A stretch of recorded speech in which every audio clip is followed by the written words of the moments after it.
starting on page 168. Well, it's 167. Any query about Roy that was placed with the FBI would have been routed to Cassandra Salinko, a valued administrative assistant to the director. She would support the lie, though not in writing, that Roy was a bureau agent. However, she could not discuss the nature of his investigation because she didn't know what the hell he was doing. Descato frowned.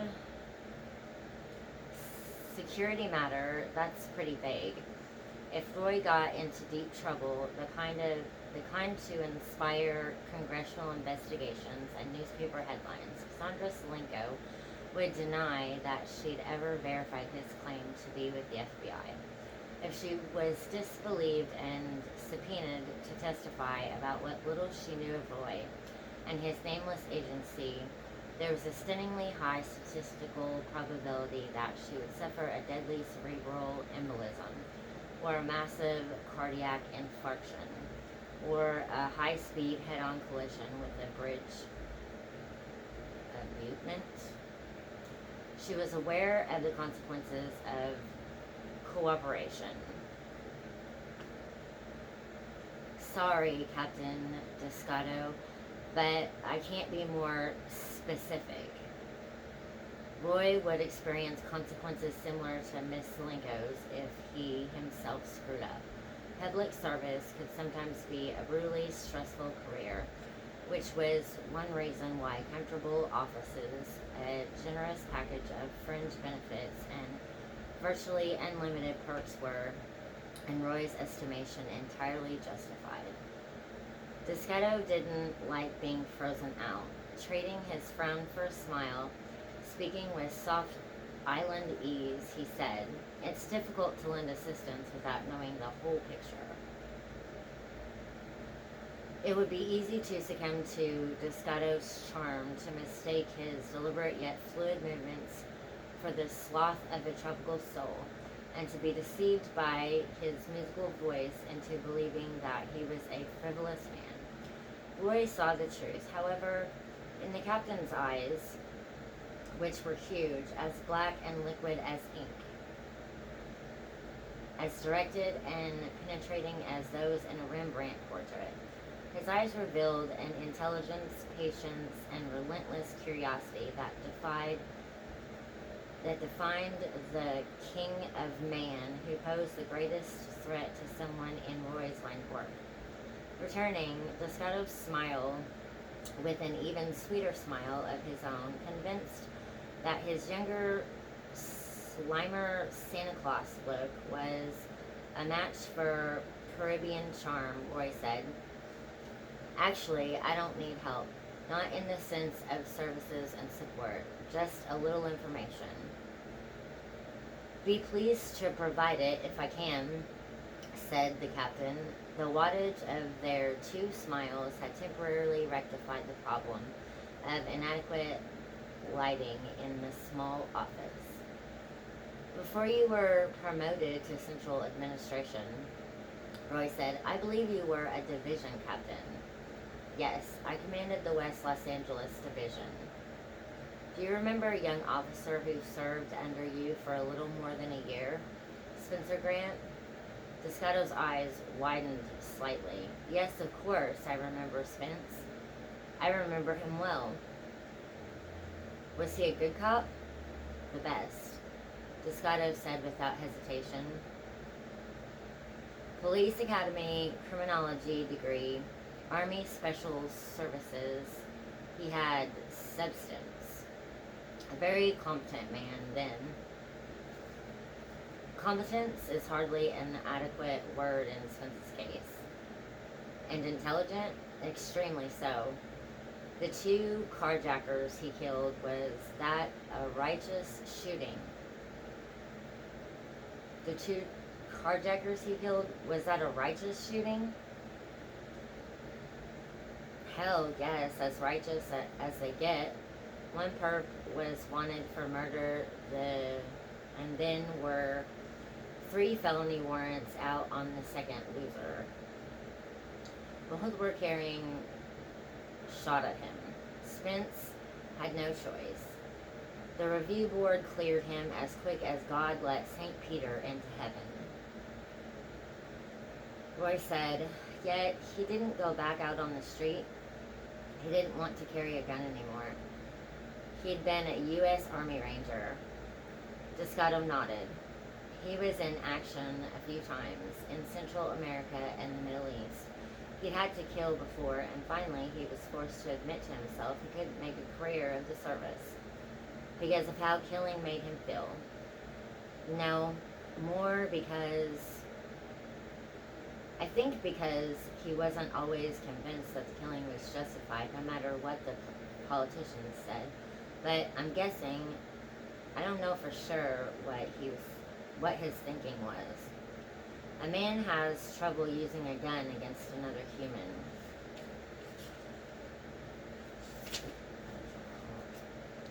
Being that's understandable, Roy said, but the same man trading the army for the police department, that baffles me. As a cop, he thought he'd have more control over when to use deadly force. Anyway, it was his dream. Dreams die hard. Being a cop was his dream. Not necessarily a cop, just being the good guy in a uniform, risking his life to help people, saving lives, upholding the law. Altruistic young man, Roy said with an edge of sarcasm. We get some. Fact is, a lot are like that, in the beginning at least. He stared at his coal black hands, which were folded on the green blotter on his desk. In Spence's case, high ideals led him to the army, then the force.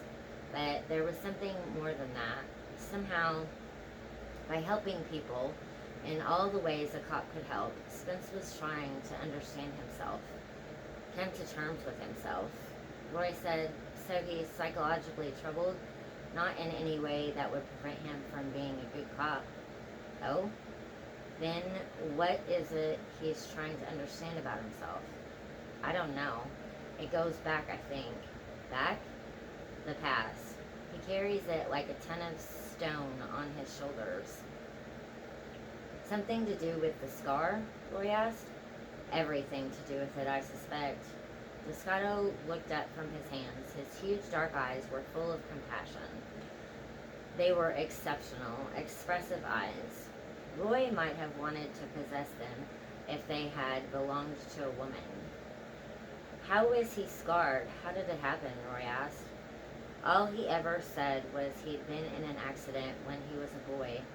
A car accident, I guess. He didn't really want to talk about it. He have any close friends on the force? Not close, no. He was a likable guy, but self-contained. A loner? Roy said, nodding with understanding.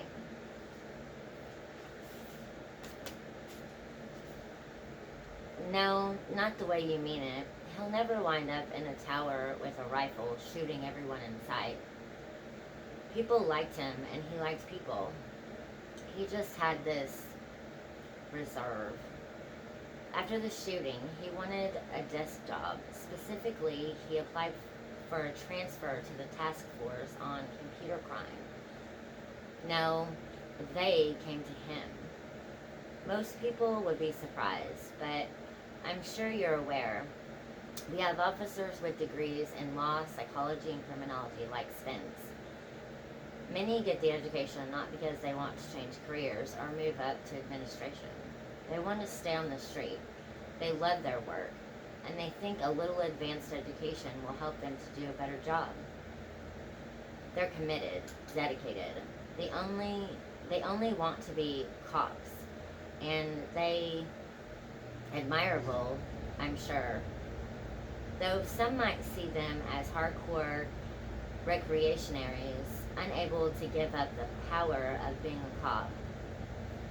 Descato blinked. Well, anyway, if one of them wants off the street, he doesn't wind up processing paperwork. The department uses his knowledge. The administrative office, internal affairs, organized crime intelligence division, most divisions of the detective services group, they all wanted Spence. He chose the task force. He didn't perhaps solicit the interest of the task force. He didn't need to solicit. Like I said, they came to him. Before he went to the task force, had he been a computer nut, Descato was no longer able to repress his impatience. He knew how to use computers on the job, but he wasn't obsessed with them. Spence wasn't a nut about anything. He's a very solid man, dependable, together. Except that, and these are your words, he's still trying to understand himself, come to terms with himself. Aren't we all? The captain said crisply. He rose and turned from Roy to the small window beside his desk. The angled slats of the blind were dusty. He stared between them at the smog-cloaked city. Roy waited. It was best to let Descato have his tantrum. The poor man had earned it. His office was dreadfully small. He didn't even have a private bathroom with it. Turning to face Roy again, the captain said,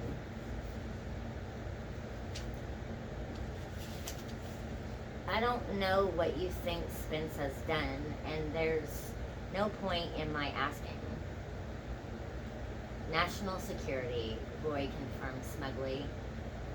But you're wrong about him. He's not a man who's ever going to turn bad. Roy raised his eyebrows. What makes you so sure of that?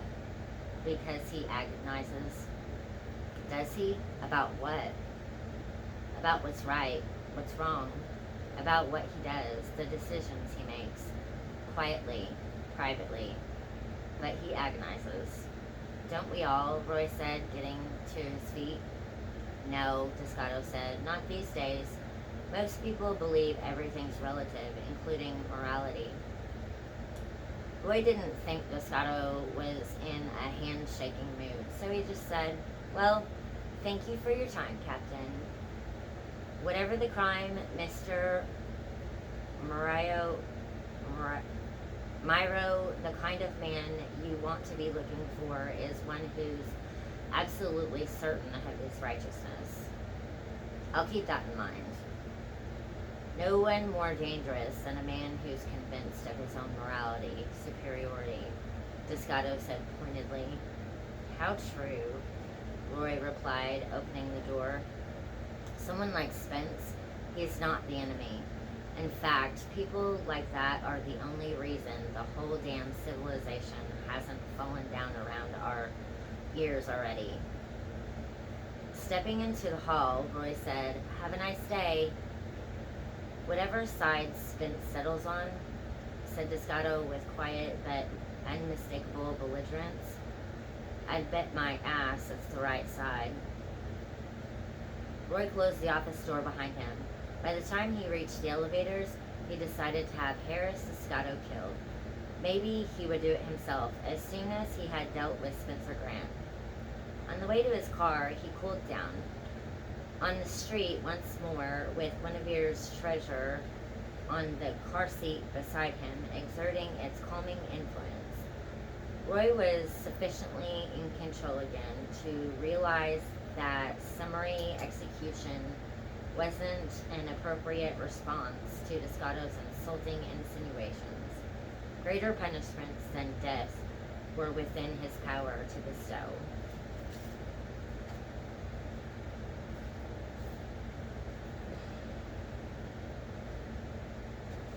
Okay.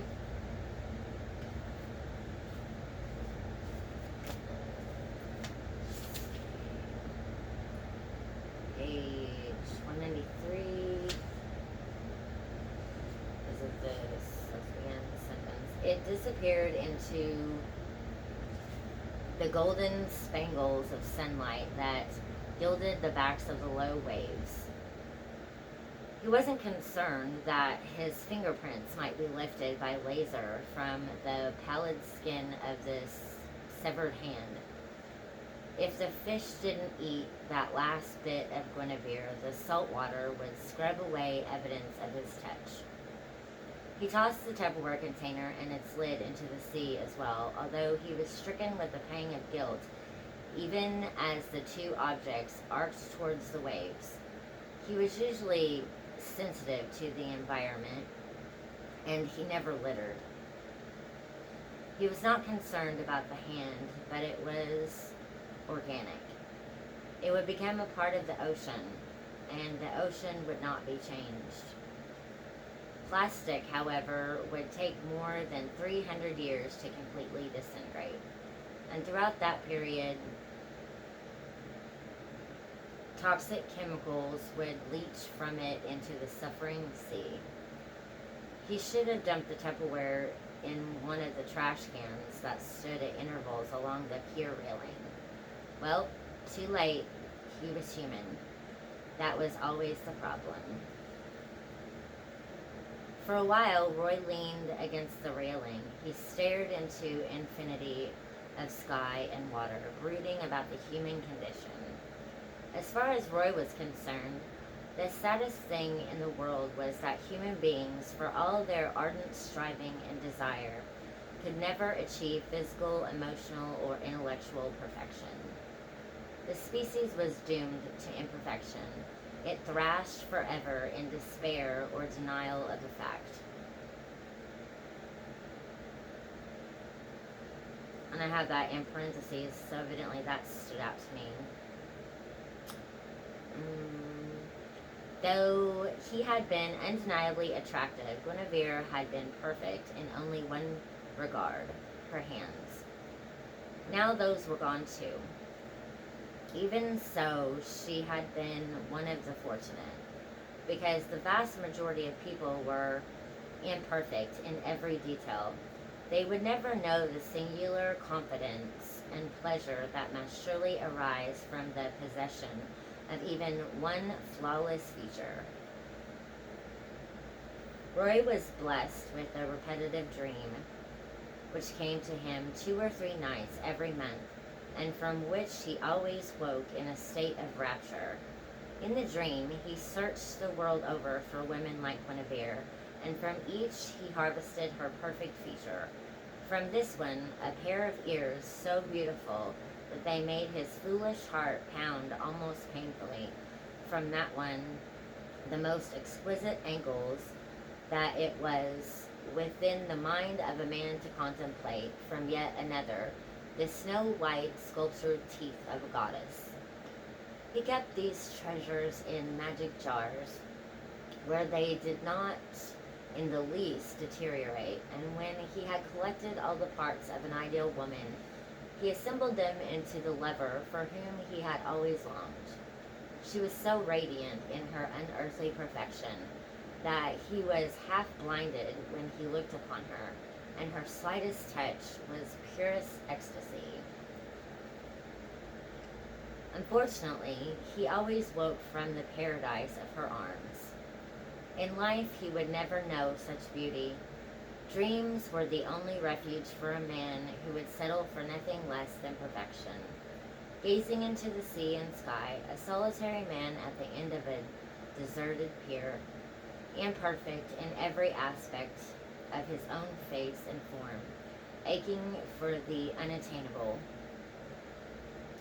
He knew that he was both a romantic and a tragic figure. There were those who would even call him a fool, but at least he dared to dream, and dream big. Sighing, he turned away from the uncaring sea and walked back to his car in the parking lot. Okay, so I have that.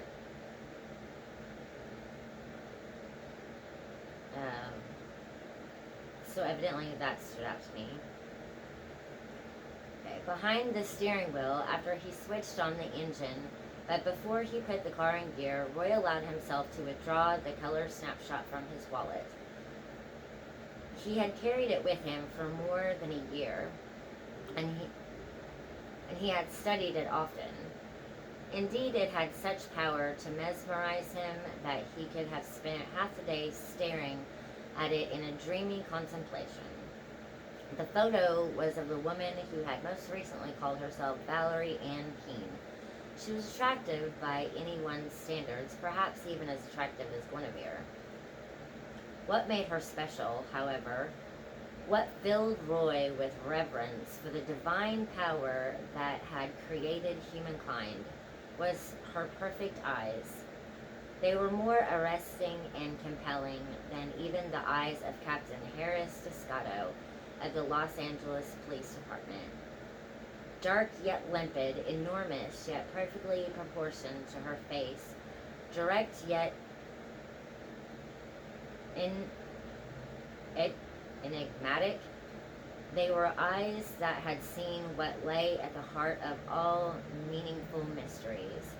They were the eyes of a sinless soul, yet somehow also the eyes of a shameless, voluptuary, simultaneously coy, and direct eyes to which every deceit was as transparent as glass, filled with spirituality and sexuality and a complete understanding of destiny. And so that evidently stood out to me, so I have that in parentheses.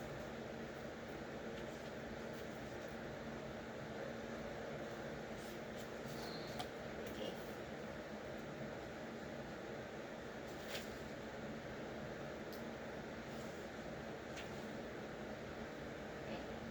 203 to 204. A smile, however, was not a feature. That was especially true in this woman's case, for her lips weren't particularly luscious, as were Melissa Wickling's lips.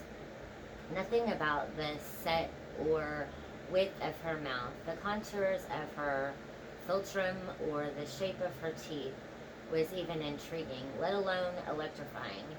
Her smile was greater than the sum of its parts, like the dazzling reflection of sunlight on the otherwise unremarkable surface of a pond. He could find nothing about her that he yearned to possess. Yet she haunted him. Though he doubted that he had ever met her, he felt that he ought to know who she was. Somewhere he had seen her before. Staring at her face, at her radiant smile, he sensed a terrible presence hovering over her, just beyond the frame of the photograph. A cold darkness was descending, of which she was unaware. The newest of the photographs were at least 20 years old, and many were surely 3 decades out of the darkroom tray. The colors of even the more recent shots were faded. The older ones held only the faintest suggestions of color, were mostly gray and white, and were slightly yellowed in places. Roy turned each photo over, hoping to find a few identifying words on the reverse. But the backs were all blank, not even a single name or date. 2 of the pictures showed her with a young boy. Roy was so mystified by his strong response to the woman's face, and so fixated on figuring out why she seemed familiar, that he did not at first realize that the boy was Spencer Grant. When he made the connection, he put the 2 snapshots side by side on the table. It was Grant in the days before he had sustained his scar. In his case, more than with most people, the face of the man reflected the child he had been. He was about 6 or 7 years old in the first photo, a skinny kid in swimming trunks, dripping wet, standing by the edge of a pool. The woman was in a one-piece bathing suit beside him, playing a silly practical joke for the camera. One hand behind Grant's head, 2 of her fingers secretly raised and spread to make it appear as though he had a small pair of horns or antennae.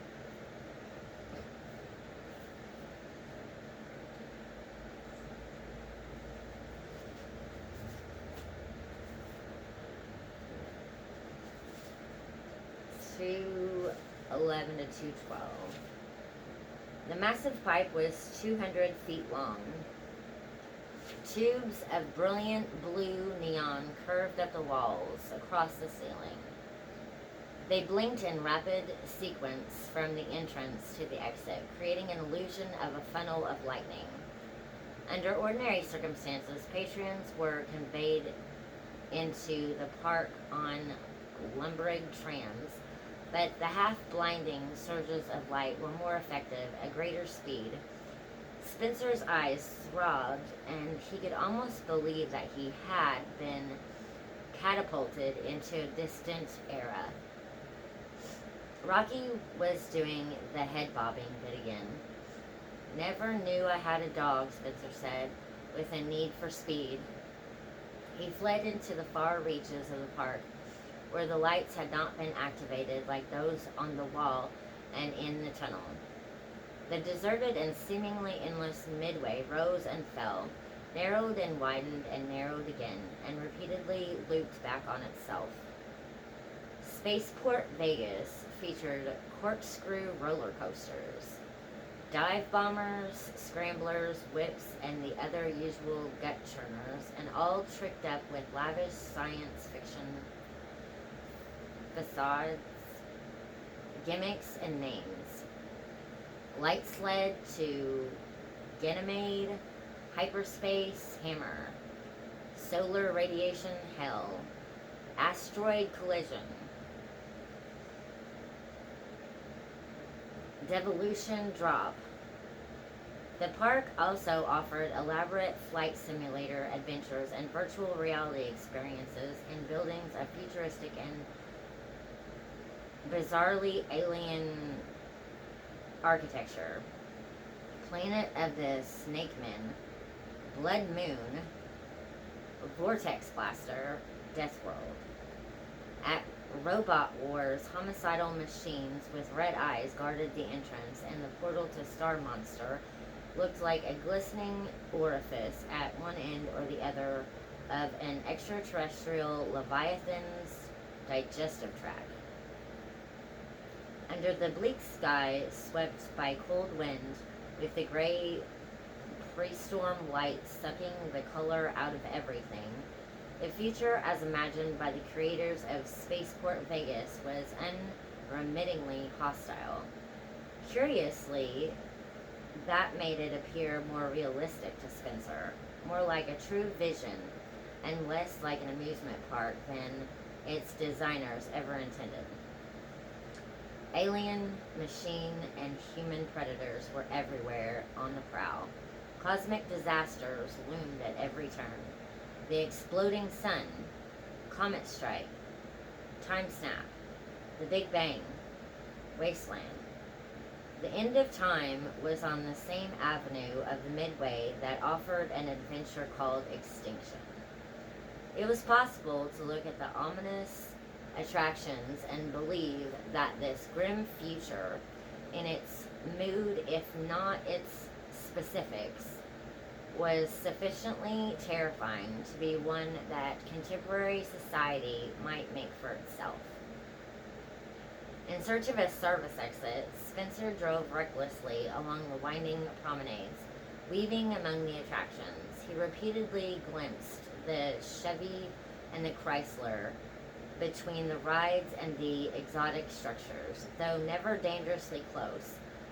They were like sharks cruising in the distance. Each time he spotted them, he whipped out of sight into another branch of the Midway maze. Around the corner from the Galactic Prison, past the Palace of the Parasites, beyond a screen of ficus trees and red-flowering Orlando hedge that were surely dropped compared with the shrubs that grew on the planets of the Crab Nebula, he found a two-lane service road that marked the back of the park. He followed it. To his left were the trees, aligned 20 feet on center, with the 6-foot-high hedge between the trunks. On his right, instead of the neon-lit wall that was featured in the portions of the perimeter, a chain-link fence rose 10 feet high, topped with coils of barbed wire, and beyond it lay a sword of desert scrub. He rounded a corner, and 100 yards ahead was a pipe and chain-link gate, on wheels controlled by overhead hydraulic arms. It would roll out of the way at the touch of the right remote control device, which Spencer didn't possess. He increased speed. He'd have to ram the gate. Reverting to his customary prudence, the dog scrambled off the passenger seat and curled in the leg space before he could be thrown there by the upcoming impact. Neurotic but not stupid, Spencer said approvingly. He was more than halfway to the gate when he caught a flicker of motion out of the corner of his left eye. The Chrysler erupted from between two ficus trees, tearing the hell out of the Orlander hedge, and crashed into the serviceway in showers of green leaves and red flowers. It crossed Spencer's wake and rammed the fence so hard that the chain link billowed as if made of cloth to the end of the lane. The Explorer trailed that billow by a split second and hit the gate with enough force to crumble the hood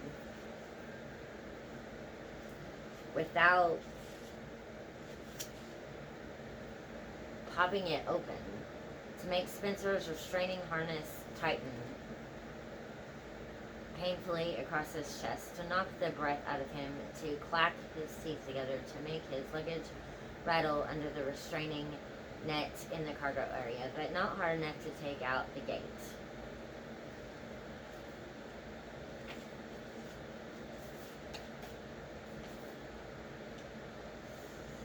$2.24. The dog only trembled. The space between Aroas will probably widen out. Spencer shifted gears again. The plane sloped gradually up to the west into obscure terrain.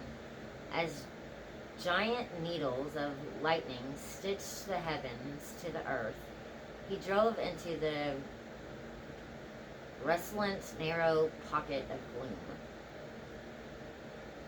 At Roy Miro's direction, agents in San Francisco were seeking Ethel and George Porth, the maternal grandparents who had raised Spencer Grant following the death of his mother. Meanwhile, Roy drove to the offices of Dr. Nero Mondello in Beverly Hills. Mondello was the most prominent plastic surgeon in a community where God's work was revised more frequently than anywhere except Palm Springs and Palm Beach. On a misshapen nose, he could perform miracles equivalent to those that Michelangelo had performed on giant cubes of Carrara marble, though Mondello's fees were substantially higher than those of the Italian master. He had agreed to make changes in a busy schedule to meet with Roy because he believed that he was assisting the FBI in a desperate search for a particularly savage serial killer. They met in the doctor's spacious inner office. White marble floor, white walls and ceiling, white shell sconces. Two abstract paintings hung in white frames. The only color was white, and the artist achieved his effects solely with the textures of the heavily layered pigment. Two whitewashed lacewood chairs with white leather cushions flanked a glass and steel table and stood before a whitewashed burled wood desk against a backdrop of white silk draperies. Roy sat in one of the lacewood chairs, like a blot of soil in all that whiteness, and wondered what view would be revealed if the draperies were opened.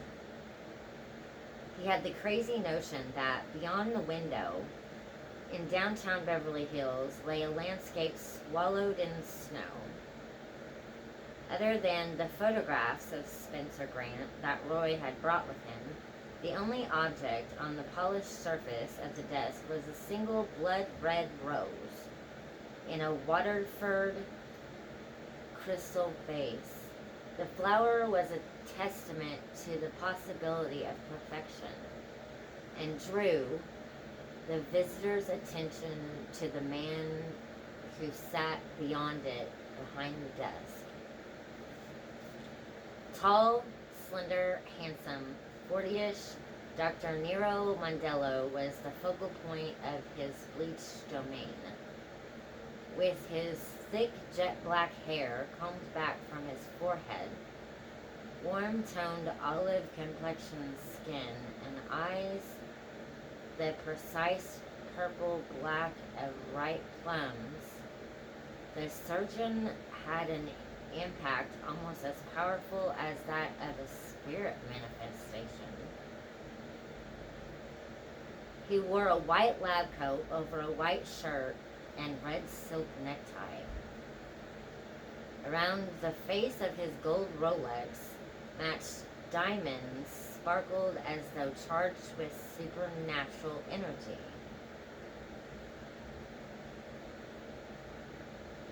The room and the man were no less impressive for being blatantly theatrical. Mondello was in the business of replacing nature's truth with convincing illusions, and all good magicians were theatrical. Studying the DMV photograph of Grant and the computer-generated portrait, Mondello said, "Yes, this would have been a dreadful wound. Quite terrible." "What might have caused it?" Roy asked. Mondello opened a desk drawer and removed a magnifying glass with a silver handle. He studied the photographs more closely. At last, he said, it was more a cut than a tear, so it must have been a relatively sharp instrument. A knife? Or glass, but it wasn't an entirely even cutting edge, very sharp but slightly irregular like glass, or a serrated blade. An even blade would produce a cleaner wound and a narrower scar. Watching Mondello pore over the photographs, Roy realized that the surgeon's facial features were so refined and so uncannily well proportioned that a talented colleague had been at work on them. It's a